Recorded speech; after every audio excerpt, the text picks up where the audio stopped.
Muito bom dia para você que está juntinho com a gente. O NE1 está começando e eu agradeço desde já a sua companhia. Vamos juntos até 1h da tarde de onde você estiver. E nesta edição você vai ver, faz um ano que comerciantes de quiosques que funcionavam na Rua do Lazer, na área central do Recife, tiveram que sair do local de trabalho. É que havia a promessa de uma obra da Prefeitura do Recife para melhorar a infraestrutura da rua. Essa obra ainda não saiu do papel. Enquanto isso, os comerciantes convivem com um prejuízo nas vendas. O mês de abril é de conscientização do autismo, é para chamar a atenção para as dificuldades enfrentadas pela população. Buscar o direito, buscar respeito. E no NE1 a gente vai falar sobre isso. Um advogado especialista na área vai tirar dúvidas. Você vai ver também informações do trânsito, previsão do tempo e muito mais. O cardápio está recheado, então fique com a gente. Agora são 11h47. O Globocop sobrevoou, agora há pouco, a penitenciária Professor Barreto Campelo, em Itamaracá, na região metropolitana.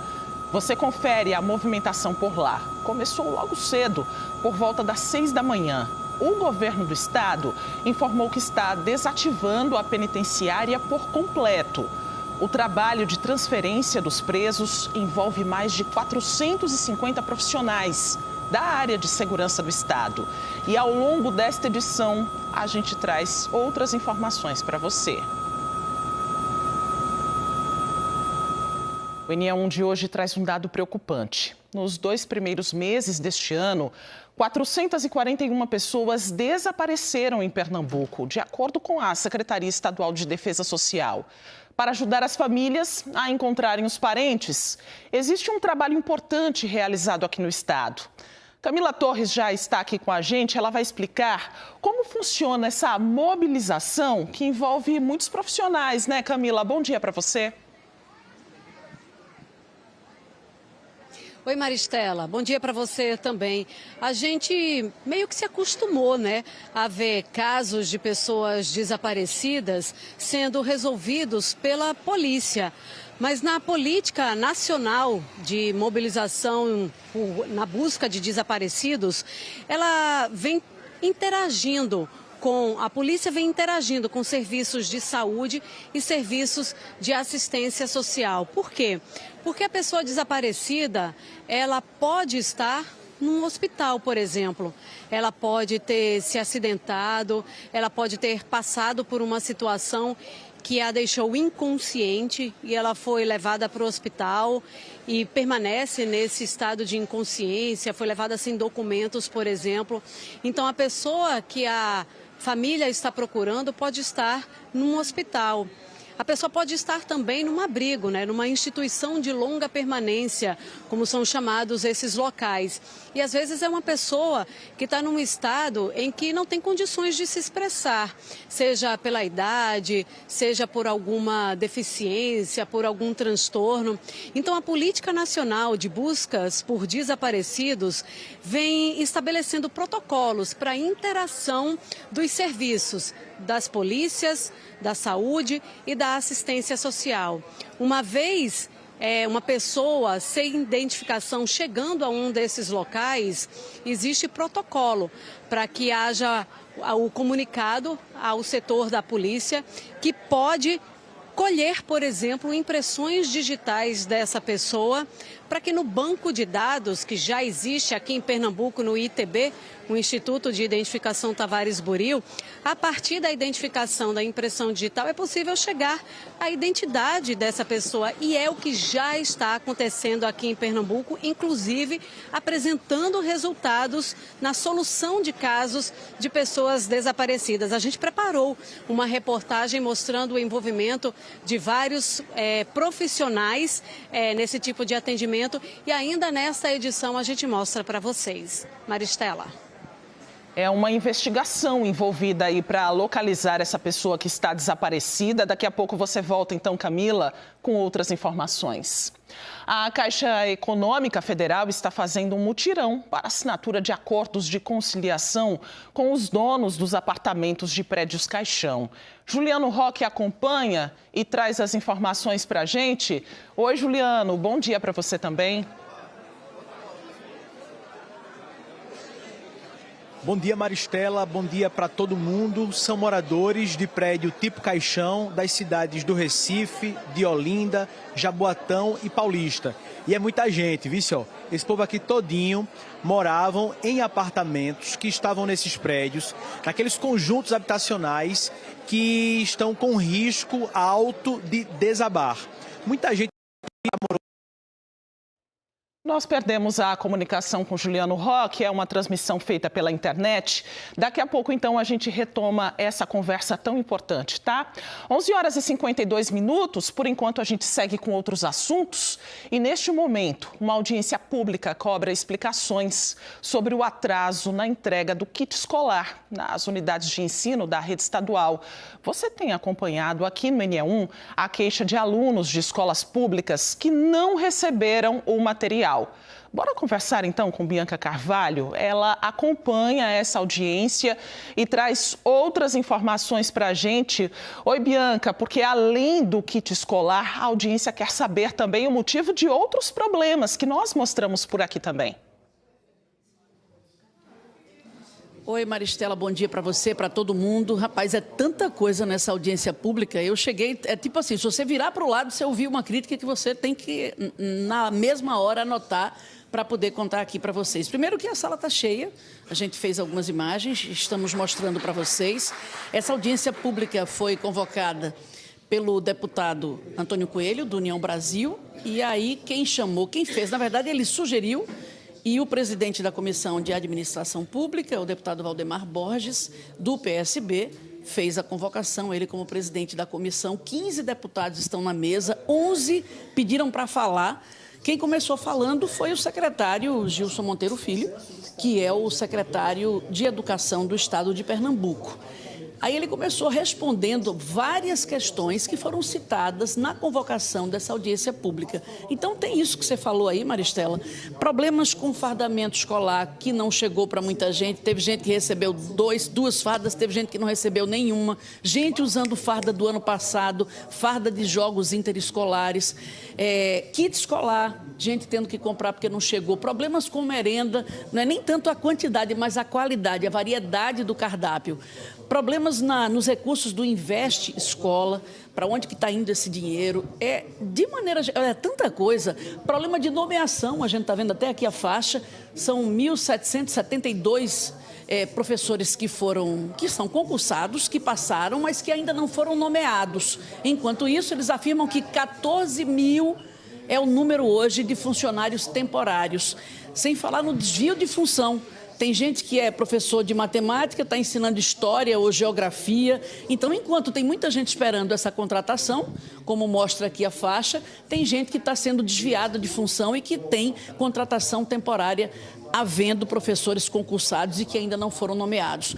Muitas queixas aí com relação ao calor, né, ao ar-condicionado nas escolas. O pessoal está chamando, tem muito cartaz aí dentro, os alunos reclamando, estão chamando de sauna de aula.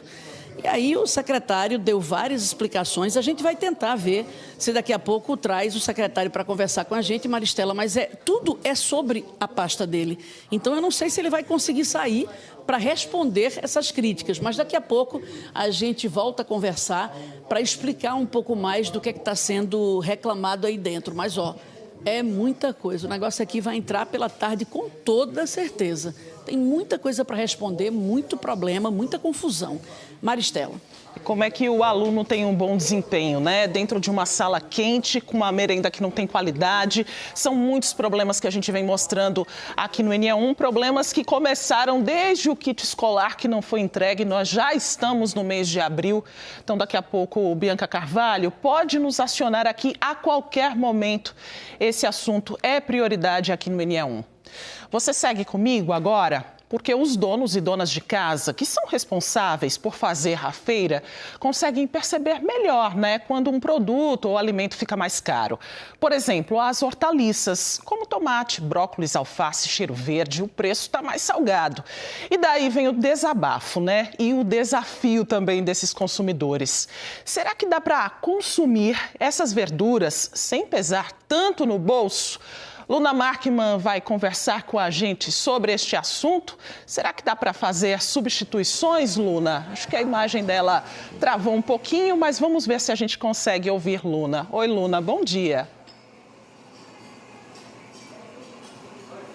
Oi, Maristela. Bom dia para você e a todos. E na hora do almoço, estamos na lanchonete do Senac, que fica aqui no Santo Amaro. Tem um pessoal aqui já se servindo no self-service da lanchonete. E sim, dá para substituir.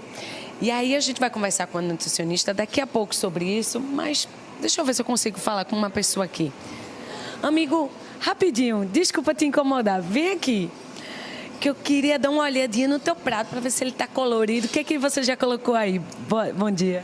Bom dia. Eu coloquei alface, brócolis, tomate, pimentão, uma fatia de manga, mamão e batatinha frita. Já vai entrar com alguma proteína aí, imagino, né? Sim, uma carne, sim. Beleza. Você costuma cozinhar ou geralmente vem para o self-service? Não, sempre venho para o self-service aqui do Senac. Então não notou se, por exemplo, no supermercado teve algum desses vegetais que aumentou de preço, não sentisse? Não. Ele já costuma pegar prontinho aí, Isso. Beleza, muito obrigada. Só mais uma perguntinha, qual desses vegetais não pode faltar no teu prato que tu gosta muito? Alface, tomate e principalmente pimentão. Massa. Beleza, querido. Como é teu nome? Carlos Leal. Valeu, Carlos. Um abraço. Agora sim, deixa eu falar com Ellen, que é a nutricionista Ellen Lima. A gente viu aí, ó, alface e tomate, que ele gosta muito. Esses são alguns vegetais que aumentaram um pouquinho de preço no supermercado. Mas conta pra gente primeiro, por que é legal ter esses vegetais no prato? Quais são os benefícios? Pois é, tudo bem, pessoal? Muito bom dia para vocês. De um modo geral, esses vegetais são riquíssimos em fibras, antioxidantes, vitaminas e minerais. Então, eles compõem aí uma alimentação saudável. É importantíssima a presença deles. Um benefício do tomate? Tomate, ele é rico em licopeno, né? Tem antioxidantes, previne doenças, cânceres. E alface? Alface, ele é rico em fibra e hidrata bastante. Pesquisando, eu vi que o brócolis também aumentou um pouquinho de preço. E tem brócolis ali no self-service. Isso, o brócolis ele é riquíssimo em ferro, né? Faz parte de uma dieta para quem precisa tratar anemia ou até para uma dieta normal, natural, né? E fibra. Aí, pessoal, vou te convidar para a gente continuar aqui no N1, porque depois a gente vai falar sobre substituições, porque tem como substituir, né? Tem sim. A gente tem uma variedade muito grande aqui de alimentos e dá para a gente substituir sem perder a qualidade da refeição. Pronto, então, Maristela, fica o convite, fica ligado no N1, que a gente vai primeiro dar uma dica de como não perder esses produtos na geladeira, que é uma forma de economizar, e também as substituições certas. O desafio é equilibrar esse orçamento sem perder aí a rotina saudável, Luna. Daqui a pouco você volta então com esses detalhes. Bora circular pelo trânsito com a ajuda das câmeras de trânsito. Agora, 11 horas e 59 minutos, a gente vai direto para a Avenida Beberibe, no cruzamento com a Avenida Professor José dos Anjos. Chove bastante neste momento, pista bem molhada, motivo aí para o motorista redobrar a atenção, né? A gente está pertinho aí do estádio do Arruda e a gente observa a movimentação do trânsito. Bora seguir para outras avenidas? Vamos ver a movimentação aqui pelo Recife. Agora você tem imagens da Avenida Agamenon Magalhães, no cruzamento com a Avenida Joaquim Inácio, sentido Olinda. Movimentação um pouquinho mais intensa aí do trânsito. A gente observa pessoas com guarda-chuva. Agora o semáforo abriu e a gente acompanha aí os motoristas seguindo para os compromissos da hora do almoço, agora meio-dia em ponto, e a gente segue o nosso giro pela Avenida Conde da Boa Vista, em frente ao Shopping Boa Vista. Chove também na região central do Recife e a gente observa a movimentação de pedestres ao vivo também, dos ônibus que estão passando aí na região. A seguir, faz um ano que comerciantes de quiosques que funcionavam na Rua do Lazer, na área central do Recife, tiveram que sair do local de trabalho. É que havia a promessa de uma obra da Prefeitura do Recife para melhorar a infraestrutura da rua. Essa obra ainda não saiu do papel. Enquanto isso, os comerciantes convivem com o prejuízo nas vendas. O mês de abril é de conscientização do autismo, é para chamar a atenção para as dificuldades enfrentadas pela população.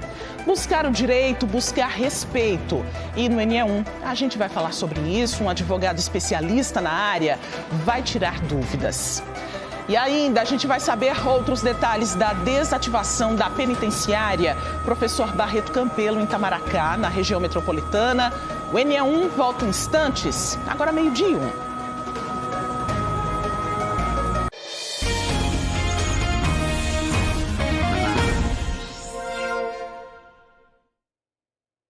NE1 de volta e na última semana um vídeo chamou a atenção de muitas pessoas nas redes sociais. Um pedido desesperado de uma mãe por ajuda. O filho dela, que tem 18 anos e o transtorno do espectro autista, teve uma crise de desregulação e ela não conseguiu contê-lo. Uma situação difícil. Gustavo Ferreira e Christopher Moraes vão contar essa história pra gente. O relato de Bruna é um desabafo. Ser mãe de um filho neurodivergente, Gustavo, é você ser cobrada de uma condição, assim, de um fazer inumano. Você tem que ter habilidades além, você tem que ter condição de fazer coisas que as pessoas não podem fazer. Eu tenho que cortar o cabelo do meu filho quando ele não sabe, eu tenho que ensinar o meu filho a somar quando as pessoas não conseguem, eu tenho que fazer tudo. Ela é atriz, mas o papel de mãe é de longe o mais desafiador da vida dela. Um desafio real. O filho é Igor. Ele tem 18 anos e foi diagnosticado cedo com um transtorno do espectro autista. Com 1 ano e meio ele começou a apresentar características de autismo, né? Basicamente, não contato visual, e ele parou de responder aos estímulos, como falar, soltar beijinho, olhar no olho, falar, repetir palavras como papai, mamãe. Então, aos 4 anos, meu filho foi realmente diagnosticado com autismo, e a partir daí, toda a vida se moldou para viver em função de terapias, acompanhamentos e brigas com escola e médicos, e a minha vida ficou exclusivamente nesse período para cuidar do meu filho. E hoje, clinicamente, qual é o quadro de Igor? Igor, ele é um autista, nível 3 de suporte não verbal. O meu filho, ele tem deficiência intelectual. Bruna cuida sozinha do filho e vem enfrentando dias mais difíceis desde 2022, quando Igor passou a apresentar quadros de agressividade intensa, devido ao grau de neurodivergência. Esses casos foram se tornando mais frequentes dentro de casa. O último foi gravado por uma câmera de monitoramento no dia 26 de março. O vídeo mostra Igor e a mãe sozinhos. De repente, ele parte para cima de Bruna no sofá. Ela tenta controlar o filho. Depois de alguns segundos, Igor sai da sala. Esse outro vídeo, feito por Bruna, mostra como ficou o apartamento depois do que aconteceu. Livros espalhados, armário derrubado, vasos quebrados. Naquele dia específico, o Igor acordou bem. Ele pediu para ir à casa comer doce. A gente foi a uma casa de doces para ele comer doces. E a gente voltou para casa e ele passou o dia bem. Eu estava no meu quarto, me preparando para tomar banho, quando eu estava separando as roupas que eu ia trabalhar no dia seguinte. E eu escutei uma zoada no corredor muito forte e eu sabia que era ele batendo a cabeça na parede. Eu corri para dizer, não, como eu sempre faço, como eu sempre me desespero. Não, por favor, não bate sua cabeça na parede. E os vídeos que circulam na internet, que eu precisei publicar, sou eu, desesperada, tentando acalmar meu filho e perguntando a ele o que foi que aconteceu. Avançou em cima de mim, é o que vocês viram. Eu liguei para a polícia de Pernambuco, eu pedi ajuda, disse que o meu filho estava quebrando o apartamento, que ele já havia me agredido, me tranquei do lado de fora, disse a ela, eu estou de toalha do lado de fora, eu não tenho como. Pedi socorro, acione, por favor, então, o SAMU para mim, porque ela me orientou a ligar para o SAMU e ela disse, senhora, se acalme e ligue para o SAMU. E a ligação acabou. E foram terceiros que chamaram o SAMU para mim e a gente ficou aqui aguardando o SAMU chegar e o SAMU não chegou até agora. A mãe reclama que a falta de assistência especializada para o filho não é de agora. precisamos acionar judicialmente para ele ter direito às terapias. E isso é sempre assim, hora tem, hora cancela, aquela turbilhão que todo mundo acompanha de como é quem lida com essa questão de plano de saúde. E eu fui orientada pelo Ministério Público a abrir um segundo processo só para internamento de saúde mental. E foi o que eu fiz para ver se andava mais rápido. A gente entrou com esse processo no sábado, mas não foi julgado como de urgência, como se as imagens do que aconteceu na minha casa, como se o estado da minha residência e o laudo médico não fosse o suficiente para mostrar a urgência. O que existe é uma jurisprudência que simplesmente ela não enxerga a realidade das pessoas e ela está apenas amarrada à lei, ao invés de olhar de fato o que está acontecendo, de juntar as duas coisas. Porque eu estou dependendo de ajuda financeira das pessoas para pagar a clínica que meu filho se encontra hoje, particular. Enquanto espera, Bruna segue lutando pelo direito de ver o filho bem. E uma luta de uma vida inteira. Porque é isso que está acontecendo com meu filho hoje, gente. É um pequeno retrato de uma luta de uma vida inteira. O meu filho não é só agressividade. O meu filho, ele tem todos os cuidados que uma mãe tem com o filho dentro de casa, eu tenho com o meu filho. Só que com ele, com atenção redobrada. E a minha vida, ela é bonita. Minha vida com o meu filho, ela é uma vida boa. Eu amo meu filho. E o meu filho, ele não é agressivo 100% do tempo. Eu me sinto impotente. É muito ruim você não conseguir ajudar a pessoa que você ama. É muito ruim você dizer o que eu posso fazer mais, o que eu posso fazer mais, o que eu posso fazer mais, e eu não posso mais nada, a não ser estar pedindo ajuda.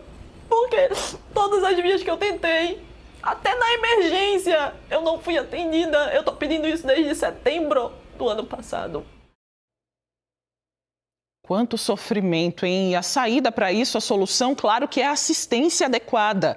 Nós fomos em busca de respostas. Sobre o pedido feito pela Bruna para o 190, a Secretaria de Defesa Social diz que cada órgão de emergência tem atribuições específicas no atendimento às ocorrências. E que, no caso mostrado na reportagem, envolvia uma situação de saúde que exige atendimento especializado do SAMU. Ainda de acordo com a SDS, um atendente do 190 não tem como registrar ou acionar diretamente o SAMU. A Secretaria de Saúde do Recife diz que o SAMU tem uma unidade de suporte básico exclusiva para atender pacientes em surto psiquiátrico.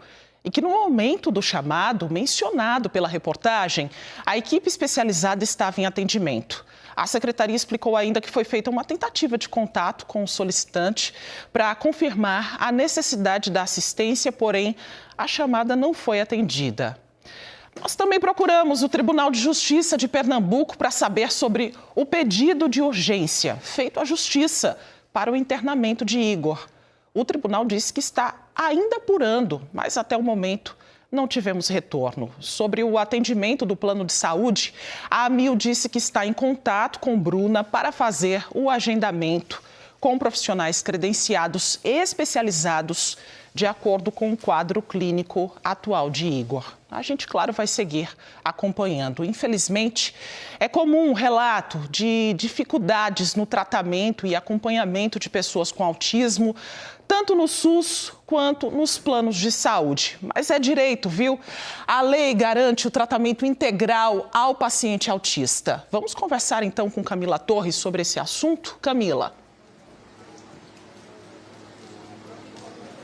E olha que momento delicado, quando você vê a pessoa com autismo precisando de ajuda e a família não conseguir fazer a ajuda chegar. Deixa eu conversar com o Dr. Robson Menezes, ele que é advogado e que tem um trabalho grande com as famílias que têm pessoas com autismo. Dr. Robson, quando o paciente está nessa condição, precisando de suporte, precisando de ajuda imediata. A gente não está falando daquelas terapias constantes, a gente está falando desse momento da ajuda. O que é que a lei garante a essas famílias? O que é que a lei garante à pessoa com autismo? Boa tarde. Boa tarde, Camila. Boa tarde a todos os ouvintes do NE1. Camila, antes de mais nada, é direito.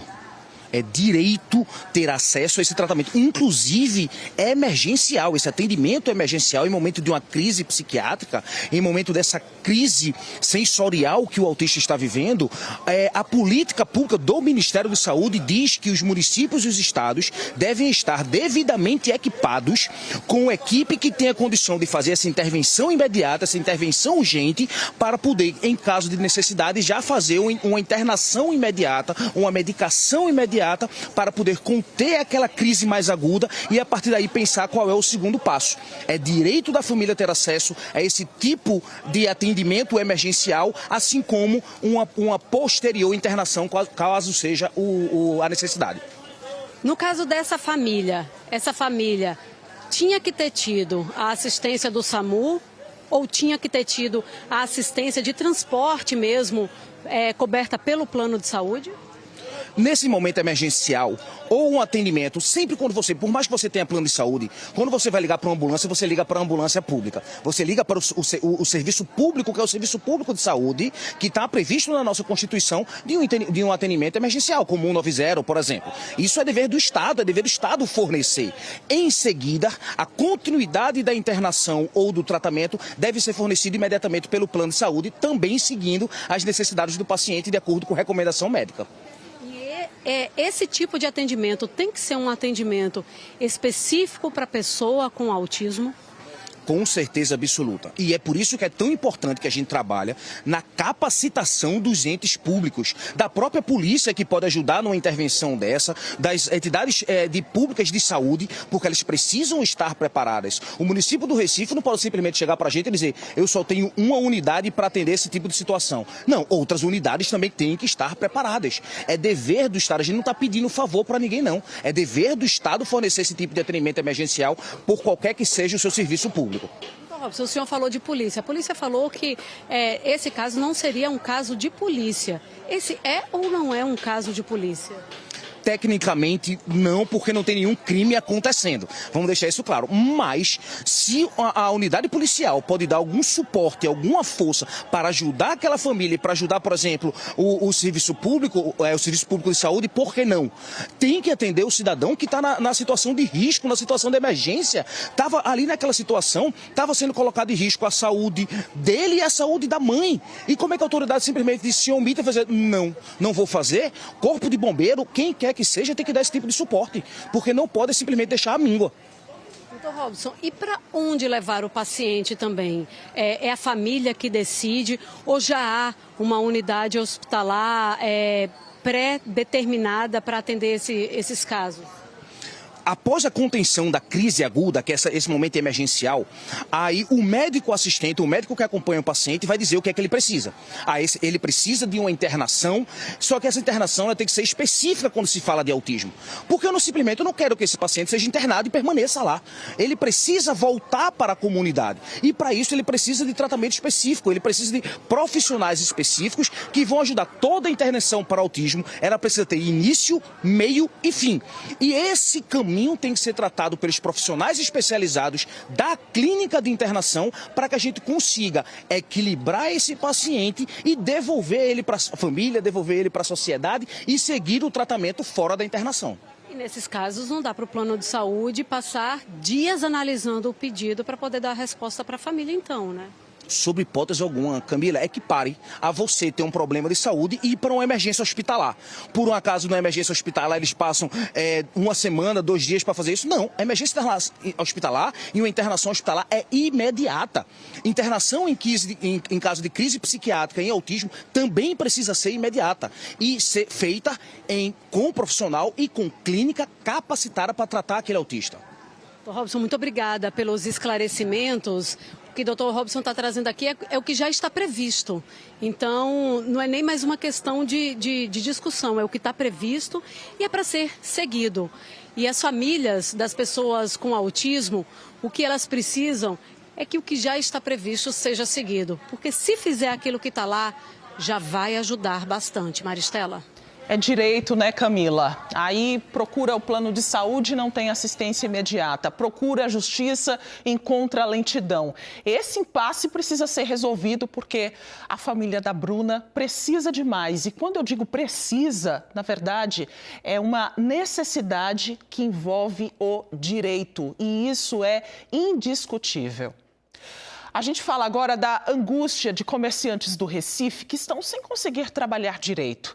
Eles são donos de quiosques da rua Bernardo Guimarães, conhecida como a Rua do Lazer, no bairro da Boa Vista.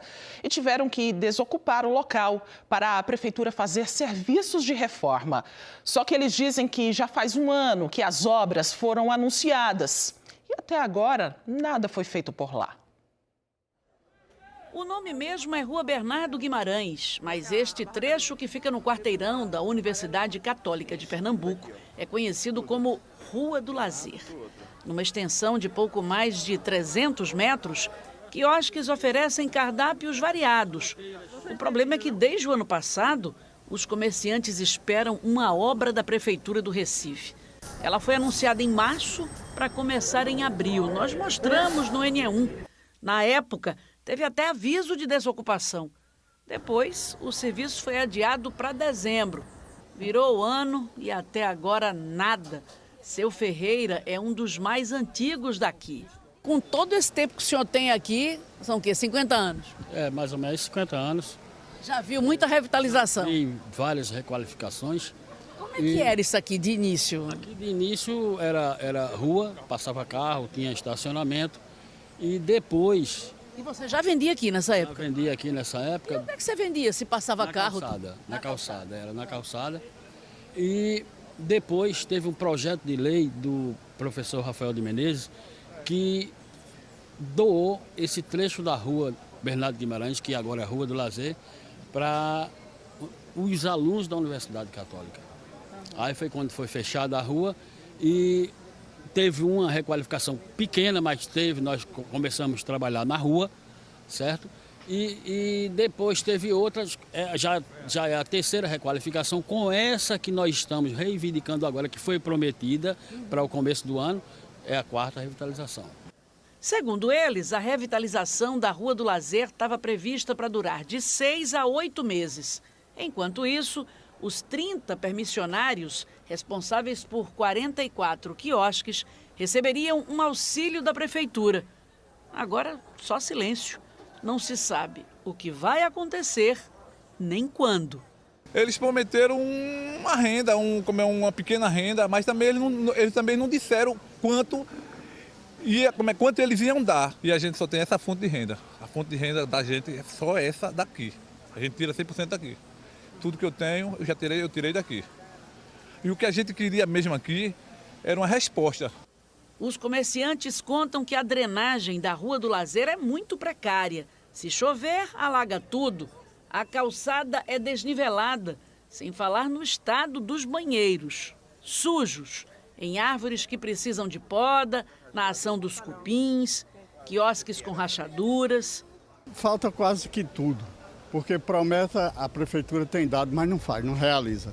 Aqui a gente tinha 2 funcionários, um que tomava conta da rua, orientava a situação como era, e uma senhora que tomava conta dos banheiros, entendeu? Tratava o banheiro e vivia limpinho, banheiro mais ou menos, né? Hoje ninguém cuida desses banheiros? Ninguém cuida de nada, aqui está abandonado.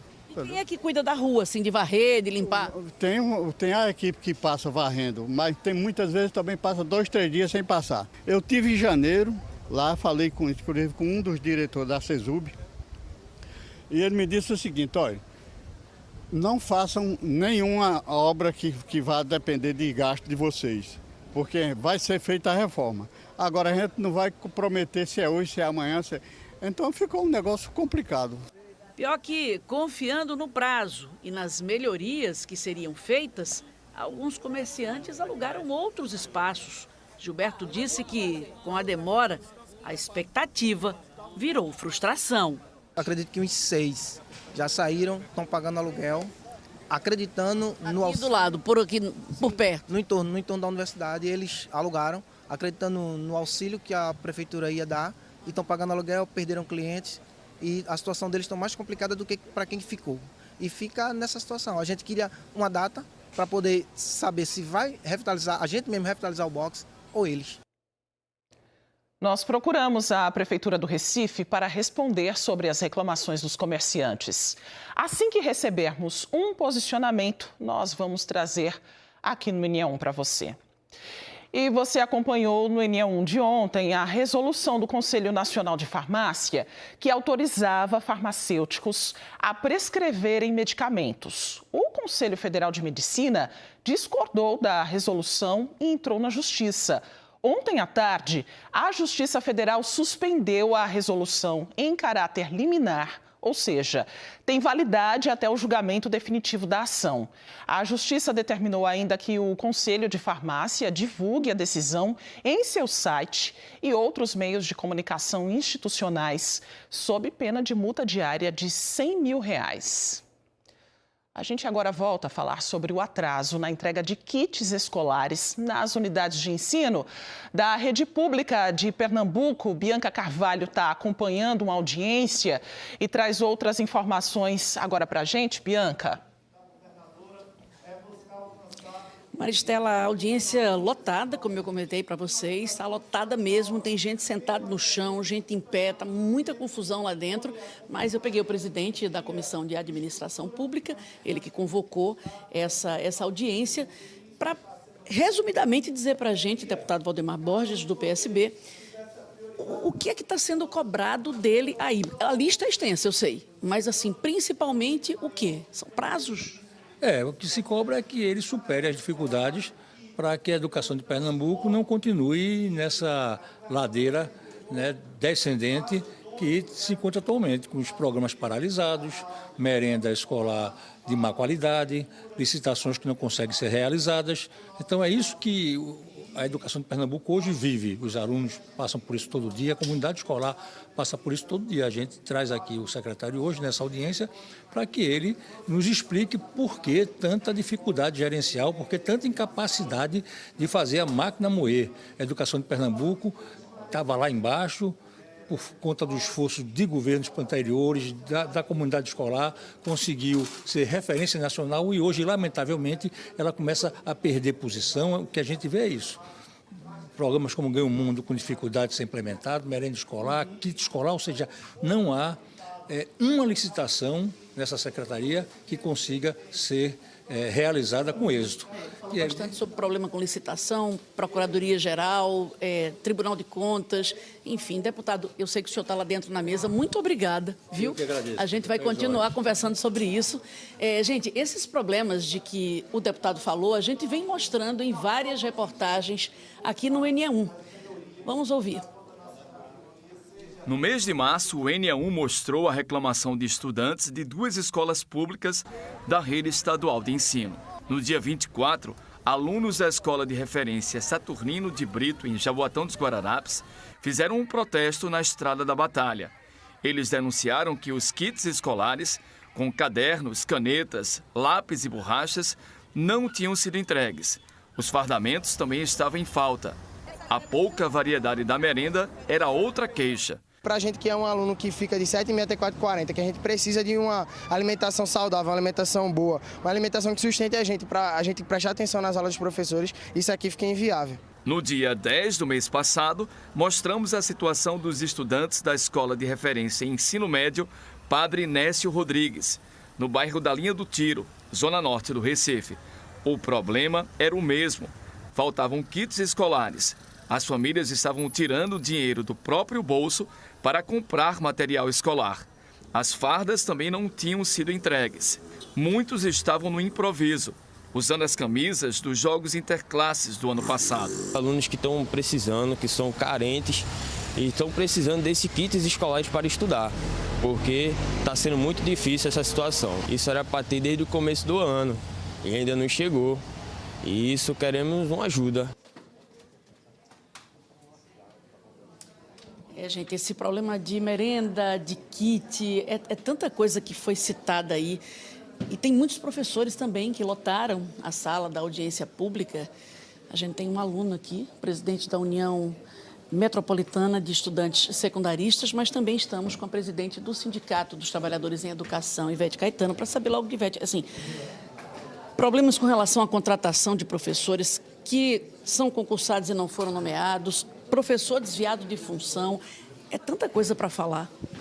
Nós ainda temos na rede estadual de ensino mais de 17 mil professores CTDs, numa vinculação temporária muito precária, e muitos ainda para serem convocados, e o governo não disse se vai prorrogar ou não, não só de professor, mas de analistas, de administrativos. Inclusive, Bianca, da educação inclusiva. Falta chamar apenas 14 brailistas, porque nós temos estudantes precisando nas escolas e o governo ainda não convocou esses brailistas. Então, são problemas graves, sérios, fora o reajuste, né? Que ele disse que vai ser em setembro e a categoria não aceitou. O que mais vocês questionam? Eu vi que muitos questionamentos foram feitos, inclusive sobre professores com desvio de função. Exatamente, porque professores que fizeram contratos, analistas educacionais que fizeram contrato para a rede estadual de educação, estão localizados na Secretaria de Administração. Isso é um desvio de função, porque o recurso do Fundeb só paga aqueles funcionários que estão em efetivo exercício na educação. Então, eles chamaram para a Secretaria de Administração e a gente está cobrando para que esses profissionais retornem para a Secretaria de Educação. Tá certo. Presidente, volta para lá que eu sei que você está correndo. Essas pessoas, gente, estão na mesa lá. A gente tirou, por atenção a você, telespectador, que quer entender o que está acontecendo e ouvir a opinião de todas as partes envolvidas. E por isso também Cleiton Pimentel está aqui representando os estudantes que estão com problema de calor. Eu vi vocês falando ali, sauna de aula, problema com merenda, problema com kit escolar, problema com o programa Ganha o Mundo. E aí, Cleiton? Então, Bianca, hoje na educação pernambucana a gente vê vários problemas e a gente faz essa cobrança há muito tempo na Secretaria de Educação, a própria governadora, você acompanhou aí vários protestos que a gente realizou em várias escolas junto ao Sintep também. Então, o que se põe em Pernambuco hoje é que a educação ela não foi posta como prioridade nesse governo. A gente precisa de kit para a gente estudar, tem aluno que está desde o início das aulas sem ir para a escola, porque não tem kit, não tem fardamento, merenda que está vindo estragada com larva. Então, a gente precisa que a educação pernambucana seja posta como prioridade nesse governo e que o diálogo com os estudantes, os movimentos estudantis e com os trabalhadores de educação realmente seja efetivo.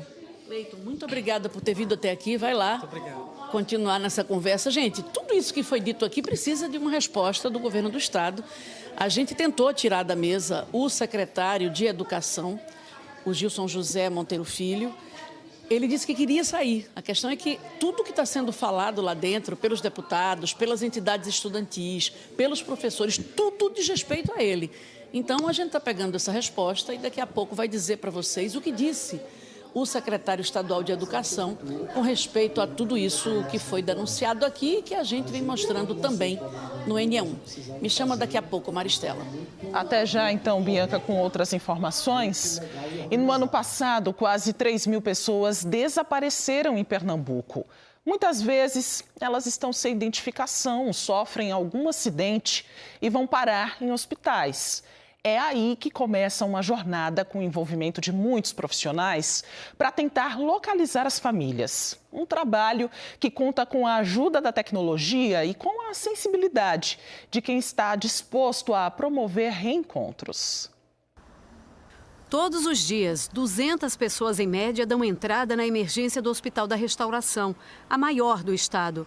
De acordo com informações da unidade, com frequência chega gente sem identificação. O perfil, geralmente, dos pacientes que a gente recebe aqui no Hospital da Restauração são pacientes que, na maioria dos casos, foram acidentados ou pacientes que foram agredidos, encontrados em via pública e são trazidos aqui para a unidade. Todo dia tem gente sem identificação chegando aqui no hospital? Quase todos os dias. Tem dias que temos mais, principalmente nos tempos festivos, né? Como eu te falei do perfil, que é a questão da agressão. Então, quando tem festas, é um tempo que tem mais gente, vamos dizer, na região metropolitana e aí chega mais. Acontece em outras unidades hospitalares também. Nem sempre os parentes aparecem espontaneamente ou as equipes dão conta de localizar. Pacientes sem identificação podem ser pessoas que haviam desaparecido. No ano passado, mais de 73 mil pessoas desapareceram no Brasil, com 2.914 casos em Pernambuco. Nos primeiros 2 meses deste ano, foram registrados 441 desaparecimentos no estado. Em todo o Brasil, existe o Serviço de Mobilização de Busca por Pessoas Desaparecidas, que define o que deve ser feito diante de cada caso. Em Pernambuco, o banco de perfil genético com 26 mil cadastros está à disposição. E o arquivo de impressões digitais também pode ser usado na identificação de quem está em hospitais e abrigos sem os documentos. A pessoa desaparecida pode estar nesses lugares que acionam o ITB, o Instituto de Identificação Tavares Buril. Um perito coleta as impressões digitais de quem deu entrada sem documento, entrega para a equipe de peritas papiloscopistas e faz o relato das condições em que a pessoa está. As informações são inseridas no programa de computador, que faz o primeiro cruzamento de dados, e o resultado é analisado. Como a impressão digital, a gente consegue ver através das minúcias e dos pontos característicos cada impressão, e aí fica mais fácil de fazer essa análise e dizer, realmente, essa pessoa condiz com essa que está aqui que o sistema deu. 5.800.000 impressões digitais estão no sistema computadorizado do ITB. Mais de 7 milhões ainda não estão. Por isso, as equipes também precisam procurar no arquivo de papel. Se o sistema trouxer esse candidato, nós analisamos se realmente aquela impressão que nós temos bate com a impressão que o sistema trouxe. Aí, isso é um primeiro momento. Quando der positivo, que a gente diz que deu match, nós elaboramos o laudo, tá certo? Se por acaso o sistema não trouxer, nós vamos lá no arquivo físico e fazer a procura pela impressão digital. Nós classificamos essa planilha e aí vamos procurar no nosso arquivo. Um trabalho de paciência e muita atenção aos detalhes.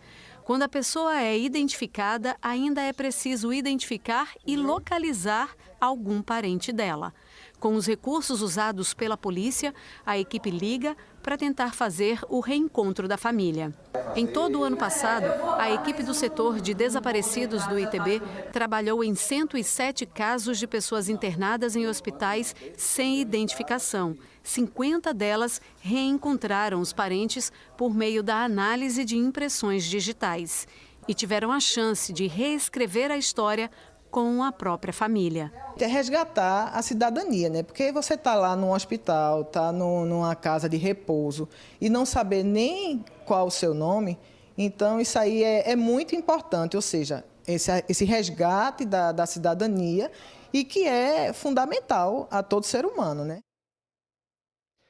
Um homem de 37 anos foi preso em flagrante após invadir uma casa e tentar matar a ex-companheira e o namorado dela a facadas enquanto o casal dormia. O caso foi ontem à noite e é investigado pela Polícia Civil como tentativas de feminicídio e de homicídio. A notícia está no G1 Pernambuco, você acessa apontando a câmera do seu celular para o QR Code que está aparecendo aí na sua tela. As vítimas são uma mulher de 44 anos e um homem de 39 anos que não tiveram os nomes informados. O G1 teve acesso ao relatório policial com o registro do caso. Na reportagem tem os detalhes dessa ocorrência. A Polícia Militar informou que o homem foi preso em flagrante. Você viu no início desta edição que os presos da penitenciária Professor Barreto Campelo, em Itamaracá, na região metropolitana, estão sendo transferidos da unidade, que será totalmente desativada. A gente vai conversar ao vivo com Natália Dielu, que está com o secretário de Administração Penitenciária e Ressocialização de Pernambuco. Oi, Natália, boa tarde. Boa tarde, Maristela. Boa tarde a todos. A gente está ao lado do secretário Paulo Paes. Para saber primeiro, secretário, boa tarde para o senhor, por que o presídio, a penitenciária Barreto Campelo está sendo fechada? Boa tarde. A Operação Ponto Final ela se deu a partir das 6 horas da manhã na penitenciária Barreto Campelo. A penitenciária com 50 anos de construção, unidade já bastante fragilizada também pelo tempo, pela falta de investimento, a desestruturação muito grande. infringindo direitos humanos dentro da penitenciária com relação à questão até da própria estrutura da unidade prisional. Então, foi uma decisão assertiva por parte da CEAP, do Governo do Estado de Pernambuco, o fechamento da Barreto Campelo. Foi uma operação bastante exitosa, ela está em andamento, essa transferência dos detentos. Para você ter noção, foram empregados 460 profissionais de segurança, entre policiais penais, militares e policiais civis, contando com o apoio do Corpo de Bombeiros, Polícia Rodoviária Federal. E, assim, a transferência é para 3 unidades prisionais do Estado de Pernambuco, Complexo de Itaquitinga e Complexo do Curado. Secretário, se o sistema já sofre com a superlotação, a desativação de uma penitenciária como essa, né, que vocês disseram que foram 473 presos transferidos, não sobrecarrega ainda mais o sistema? Não, porque dentro do programa Juntos pela Segurança, que já foi pactuado em 2026, nós temos quase 8 mil vagas para entregar até 2026. Obras que estavam paradas, para você ter noção, tinha obras que iniciaram há 10 anos atrás, que foram retomadas. O complexo de Araçoiaba, nós vamos estar entregando 5 unidades prisionais. Em dezembro, entregamos a unidade do Curado. E está no cronograma a entrega de quase 8 mil vagas até 2026. Isso mostra o investimento e a sensibilidade do governo do Estado com o sistema prisional. Secretário, em algum momento houve a tentativa de reformar a unidade ou melhorar a estrutura? Olha, para você ter noção, é a reivindicação antiga dos moradores da ilha a desativação, né? Isso já foi tratado em anos anteriores e nunca foi tomada essa decisão. E agora foi tomada essa decisão, bastante assertiva por parte do governo do Estado. E hoje a gente está entregando esse prédio público para que ele seja colocado à disposição do governo. Todos os presos já foram transferidos? Como é que está a distribuição nessas unidades prisionais? Até por questão de segurança, a gente não divulga, né? São 3 unidades, Complexo de Itaquitinga e a nova unidade do Curado, Leonardo Lago. A operação transcorreu sem nenhuma intercorrência, né? Isso mostra o profissionalismo dos profissionais de segurança do Estado de Pernambuco. Secretário, há algum plano para evitar que o fechamento da Barreto Campelo apenas redistribua os problemas estruturais do sistema penitenciário? Como eu lhe falei, a questão da geração de vagas, né? A superlotação, a gente sabe que existe um déficit, o governo tem trabalhado, a CEAP tem trabalhado, está na pactuação da entrega dessas vagas, né? São 7 unidades de Araçoiaba e 3 em Itaquitinga até 2026. Especificamente dessas unidades que o senhor poderia dizer os prazos de entrega novamente? Araçoiaba são 5 esse ano, né? Temos mais 2 no início do próximo ano e Itaquitinga até o final de 2026.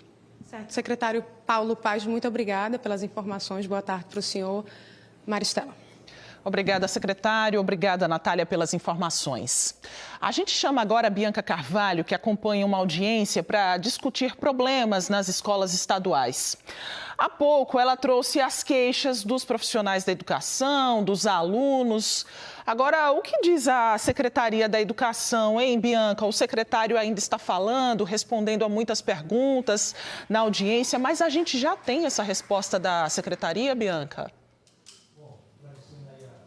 Então, algumas respostas a gente tem. Na verdade, ele não para de responder. Está juntando o que está todo mundo falando, as entidades representativas de professores, de alunos, os deputados, para depois responder mais uma leva de perguntas. Mas quem começou falando foi o secretário Gilson Monteiro Filho. Dentre as questões que foram tratadas aí dentro, algumas respostas.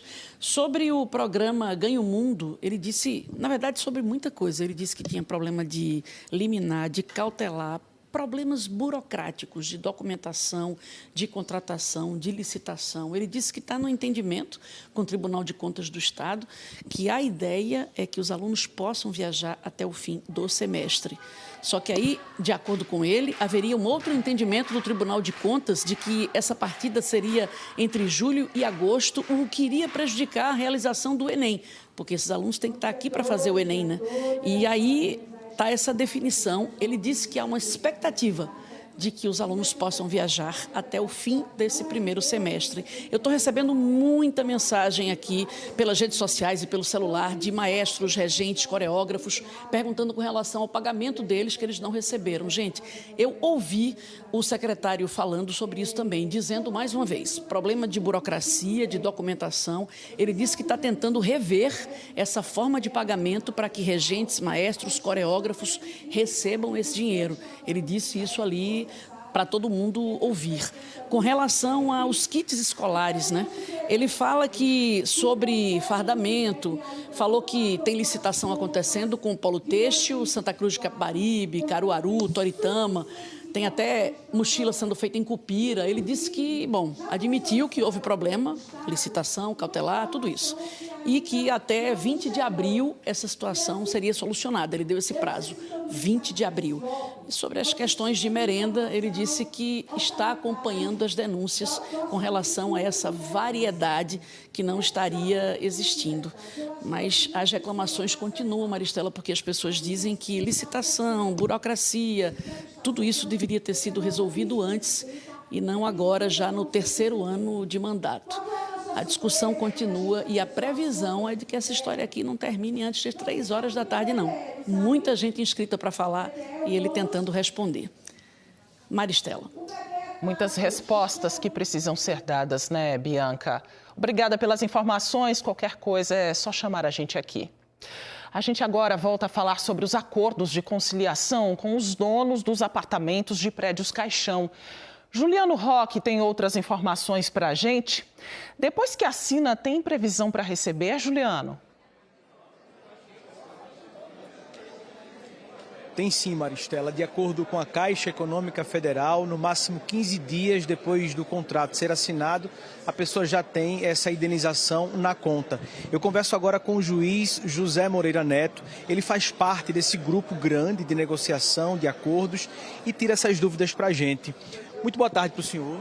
Boa tarde, Juliano, Maristela e todos aqueles que nos assistem. Quando a gente fala nessa negociação em grupo que faz parte dessa conciliação, quem está envolvido nisso, doutor?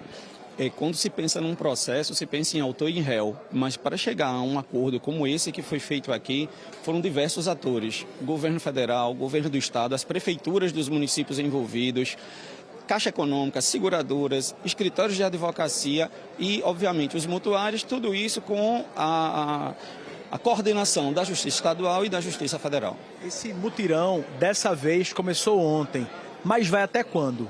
O mutirão ele vai ocorrer até quinta-feira.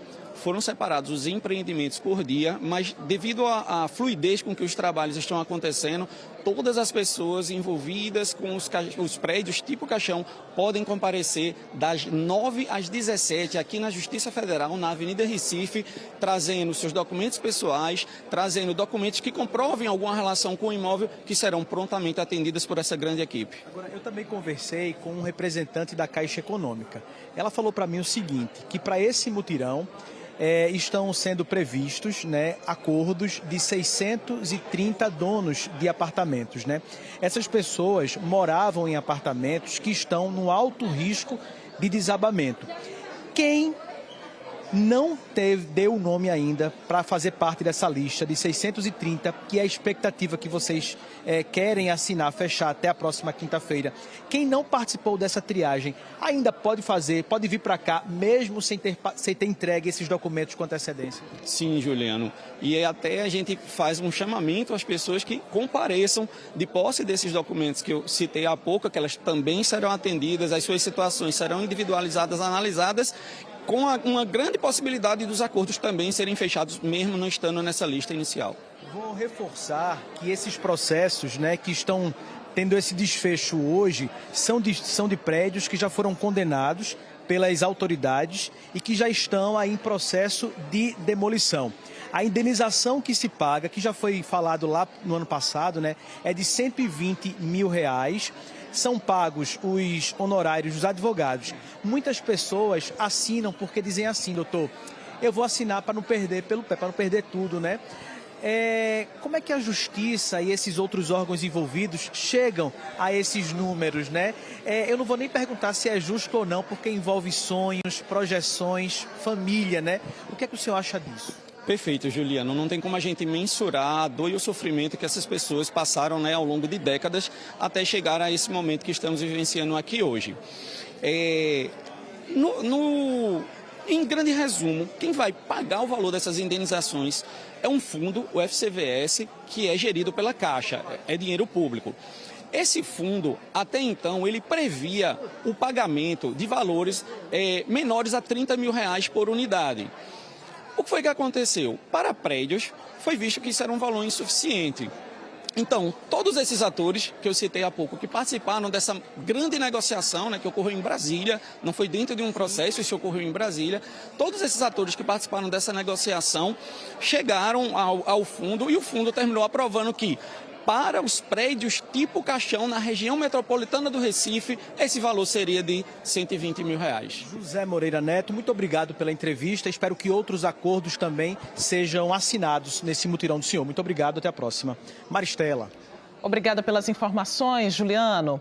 E logo mais, no Jornal Hoje, você vai ver que a Receita começa a receber a declaração pré-preenchida do Imposto de Renda.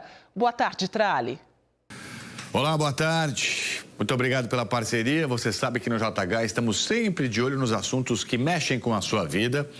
A Receita Federal começa a receber hoje a declaração pré-preenchida do Imposto de Renda. A previsão este ano é de mais de 26 milhões de declarações neste formato. Isso representa mais da metade do total que deve ser entregue. Outro assunto que vai ser destaque logo mais no JH. Estão entrando em vigor hoje as novas regras para a emissão de notas fiscais de quem é MEI. A gente vai explicar o que muda e também reforçar os benefícios de andar dentro da legalidade para quem é microempreendedor ou tem um pequeno negócio. E procura-se desesperadamente por uma onça. Olha isso. Uma força-tarefa de agentes ambientais e bombeiros ampliou as buscas pelo animal que apareceu do nada na porta de um condomínio em Imperatriz, no Maranhão. Desde que o flagrante foi registrado na semana passada, a onça nunca mais foi vista. Eu espero por você no Jornal Hoje. Não perca, um abraço e até já. O Coelho da Páscoa faz a alegria da criançada nesse período, né? E quem trabalha com festa aproveita para lucrar com itens de decoração. Camila Torres está no comércio do Recife e mostra pra gente como as lojas se prepararam para esse período. Muita expectativa por aí, Camila? Período temático, comércio, aproveita, tá, Maristela? Eu tô no bairro de São José, essa daqui é a Rua do Nogueira, e a gente vai passando, ó, e nas lojas que trabalham com decoração temática, ó, a gente já começa a ver coelhinho de Páscoa, cestinha, a gente já começa a ver artigos aí de artesanato também, já com essa pegada da Páscoa. Essa daqui, por exemplo, ó, é uma loja de festa mesmo, artigo para festa. E aí pronto, tudo que é de Páscoa você já vê que está aqui para frente. Licença, teu nome? Jéssica. Jéssica, vendedora aqui, né, Jéssica? Me diz uma coisa, quando tem período temático, vocês, claro, aproveitam o momento, mas como é um período que se repete todo ano, vocês precisam ter novidade a cada ano, né? Qual é a novidade da Páscoa de 2025? Bom, a gente é uma empresa que se programa para novidade, para tendências. A gente acompanha a tendência e o cliente em si, ele busca novidade todo ano. O cliente, ele acompanha os produtos, acompanha as ofertas e a tendência sempre é a margem de preço e o produto bonito de qualidade. Agora, antes da gente falar de preço, o que não tinha na Páscoa passada, por exemplo, e que tem nessa Páscoa?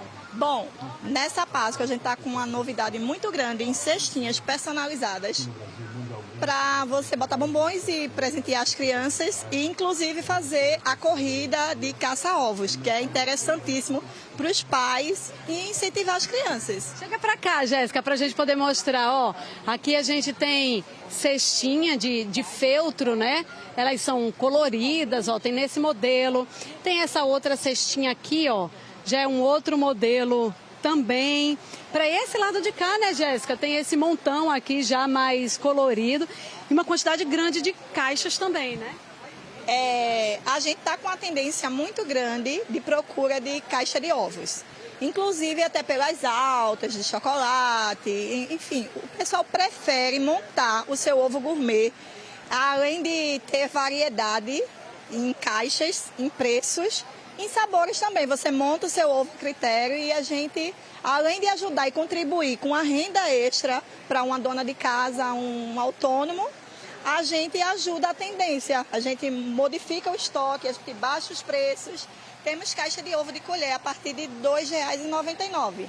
Então veja, ó, você que é empreendedor, empreendedora, está aí preparando o seu catálogo da Páscoa, também vai precisar, ó, desses artigos para poder oferecer o seu produto. E aí tem caixa, ó, de tudo quanto é jeito. Então, para não repetir aquela Páscoa com a decoração do ano passado, para poder fazer a foto nova no Instagram, para poder anunciar o seu produto, ó, tem aí a caixa já com cores diferentes, com personagens estilizados. E tem também, ó, que negociar preço, tá, pessoal? Porque o comércio também já se prepara para oferecer descontos, né, Jéssica? Dependendo da forma de pagamento, né? A gente tem condições especiais para cliente, independente da forma de pagamento. O cliente comprou no cartão, tem um preço acessível. Comprou em Pix ou em dinheiro, tem outro desconto. E atacadista, porque a gente reconhece que a gente sobrevive de venda e quer dar uma margem melhor de lucro aos autônomos. Maravilha, Jéssica. É isso, ó. Não só aqui nessa loja, mas ó, o comércio, no geral, aqui no centro do Recife, está vivendo da Páscoa com muita variedade aqui para quem quer degustar do chocolate, mas para quem também quer fazer renda com o chocolate, Maristela. O que procurar tem aqui pelo centro da cidade. E sempre vale a pesquisa, né, Camila? A gente fala agora do aumento no preço das hortaliças. Quem tem ido às feiras e supermercados tem notado que algumas verduras estão com preço mais salgado. E quem pechincha, muitas vezes, consegue levar esses alimentos para casa no precinho. Neste mercado, que fica no bairro de Água Fria, zona norte do Recife, o preço do coentro está saindo por 99 centavos. Seu Valdeci nunca deixa faltar este produto em casa. Escolhe coentro aí para quê? Para preparar o quê? Para botar na carne, no feijão, fazer uma salada, bota os coentrinhos. Eu compro lá para casa da minha irmã. E quem é que prepara? Minha irmã. E o preço tá bom. Aqui também tem alface crespa, por R$ 1,49. Até a semana passada, custava R$ 2,49. Na Feira Nova de Água Fria, o mesmo produto estava por R$ 2,00, valor igual ao do coentro. Já o tomate está R$ 4,99 o quilo, antes era R$ 6,00. O tomate está entre os itens com registro de aumento de preço. De acordo com o IBGE, Instituto Brasileiro de Geografia e Estatística, subiu 12,57%. Alexandra não pode ficar sem. Usa tomate para rechear as comidas que faz para revender. Para rechear o pastel e o cachorro-quente. Aí tem que ter bastante tomate. Tem que ter bastante tomate. O que é que você observa sobre o preço de tomate? Quando eu chego aqui dá variedade, né? Um dia está um preço, outro dia está outro, mas tem que comprar do mesmo jeito. Um cachorro-quente sem tomate? Mas não é cachorro-quente. Também teve aumento de 6,53% no alface, de 4,9% no coentro, e as frutas seguiram o mesmo caminho. Ainda segundo o IBGE, a manga subiu 15,83%, o mamão 15,19% e a melancia 15,08%. Neste box, uma fatia que pesa em média 1,2 kg está custando R$ 4,00. Dona Renildes e a família adoram e ela faz questão de escolher uma que possa agradar todo mundo. Ela é bem mais clarinha, porque a vermelha no instante ela fica frágil, né? Ela fica fedendo, aí também no instante ela estraga rapidinho. O que você acha do preço? Aqui, por exemplo, aumentou o preço da melancia, mas como é que você tenta driblar isso, economiza noutra coisa para não deixar de levar? Não, assim, toda semana a gente se organiza e tenta ter fruta toda semana em casa. Você e mais quantas pessoas na sua casa? E mais 3. Kelvina é economista doméstico e nutricionista. Falou sobre como substituir ou aproveitar ao máximo esses produtos e quais os fatores que influenciam no reajuste. A gente tem, além de fatores climáticos, a gente também tem uma redução na oferta. Associado a isso, eu tenho o quê? Uma alta demanda relacionada à melhoria da alimentação. As pessoas querem mudar essa alimentação e elas precisam incluir esses alimentos. E aí não vai ter para todo mundo e aí gera essa aumenta de preço, né? Aquela velha lei da oferta e demanda. Mesmo com tudo isso, nem sempre encontramos os itens mais caros no mercado. No box de seu Erivaldo, nada subiu de preço. Isso depende do dia que a gente compra na Ceasa. Quando baixa, a gente baixa. Aí quando aumenta, a gente aumenta. Sexta-feira foi mais caro, já hoje foi mais barato. Não, ontem, aliás. Aí quando vai baixando, a gente baixa.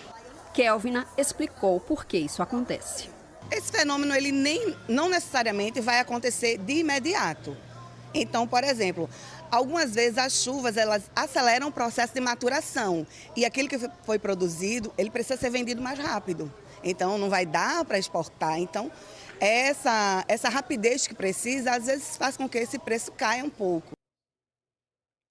Luna Markman vai trazer, então, algumas dicas de como montar um prato saudável com as hortaliças certas e sem pesar tanto no bolso. Por favor, Luna. Então, esse papo vai ser com a nutricionista Ellen Lima, que é professora de nutrição do SENAC, de onde a gente fala ao vivo. Aqui tem um restaurante super bacana com algumas opções aqui no self-service. A gente viu, por exemplo, tomate que aumentou de preço. Tem alguma forma de substituí-lo sem perder o valor nutricional? Já que a gente trouxe a ideia do licopeno, é interessante que a gente tenha o tomate substituído por alguns alimentos que trazem esse nutriente, como é o caso da melancia. A gente pode também trazer outros vegetais de cor vermelha ou roxa, como é o caso da beterraba, que podem contribuir aí com essa substituição. Beleza, eu vi ali que tem bastante tomate, tem alface também, de colorações diferentes. Tem alguma diferença de cor para cor? A gente sabe que a cor dos alimentos ela traz esses nutrientes, né? Então é interessante que a gente varie o máximo. Então as alfaces diferentes têm cores diferentes, podem contribuir de forma diferente sim, mas de um modo geral são equivalentes. E o que pode substituir o alface se ele está um pouquinho mais caro? A gente pode trazer o acelga, trazer outras opções de folhas, né? Rúcula, vegetais que tenham essa coloração esverdeada e que possam trazer características semelhantes.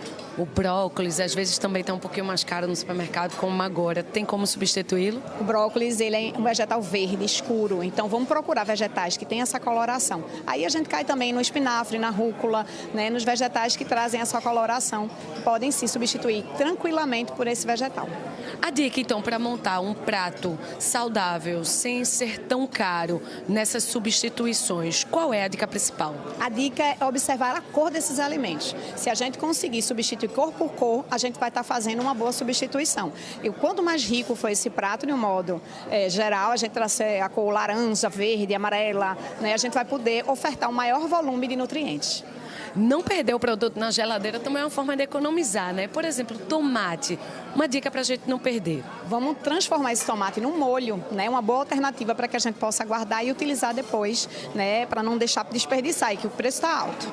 Agora, se ele tiver já um pontinho ali que parece um fungo, eu não tenho certeza, posso cortar na metade e jogar fora? A gente não recomenda, não. Se você quer preservar o seu tomate e evitar que haja fungo, dá uma lavada nesse vegetal, não substitui o cloro, tá? Mas dá uma lavada, uma borrifada com uma mistura de vinagre e água, que isso pode preservar contra fungos o teu vegetal. Direto dele ou no pote? Pode ser no próprio recipiente, né? Naquele recipiente que você guarda os vegetais e até no vegetal. Deixa secar e guarda, que vai ser tranquilo. Folha é danado para a gente perder também, né? Para a gente manter o alface ali bom, fresquinho.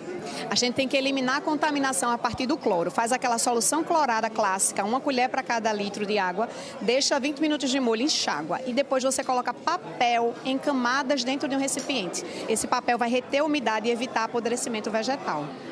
Às vezes a gente compra o brócolis, ele é bem grande, né, no supermercado. E tem gente que talvez não saiba limpar, ou então se perde na geladeira. Aquele congelado que vem numa porção menor, é uma boa opção? Sim, ele é uma alternativa, né? Hoje a gente já tem muitas opções, vegetais que já passaram por técnicas corretas de armazenamento.